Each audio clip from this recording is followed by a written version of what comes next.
Farm Bureau, as a cornerstone of our policy, supports all forms of agriculture. Obviously, something that's dominating the debate right now is biotechnology and efforts to push biotechnology out of the state of Hawaii. We're obviously not in favor of that as the Farm Bureau. Coupled with that is additional pesticide reporting and pretty broad buffer zones, which have been passed on Kauai and also being proposed on Maui and Kauai as charter amendments. The measure on Kauai is currently tied up in court, as is the biotechnology ban here on the Big Island, also tied up in court. I think that case has some legs in terms of potential success.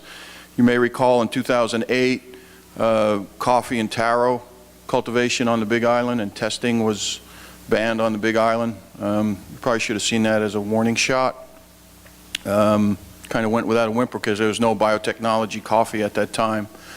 Obviously the conversation will continue, but there is biotech coffee being tested in other parts of the world, which could essentially make our CBB crisis go away.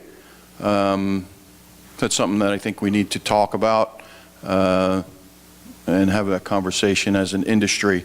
We're happy to do that in partnership with the Farm Bureau. One of our leading initiatives is education.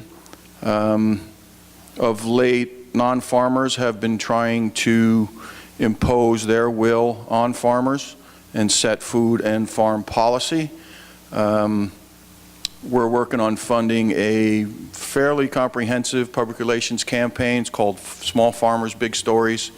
And essentially what it is a virtual farm tour in the media and in all forms of media education, everything from school garden networking to chef networking to print ads, television ads, radio ads, social media campaign, guerrilla marketing techniques. Pretty comprehensive plan. We've already got about $150,000 pledged for that, and we're looking to spend something like $400,000 a year. So we're continuing to try and raise funds for that. I just returned from Washington, D.C., where I met with our entire congressional delegation staffers. They're aware of it. Anyway, the conversation continues, and you should be hearing more about that.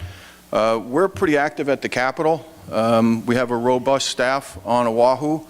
We have a full-time lobbyist that works there informed of our executive director. We had a change in staff there. He is still executive director, but we've hired a director of government affairs who was a former aide to Representative Richard Onishi, is now working for the Farm Bureau.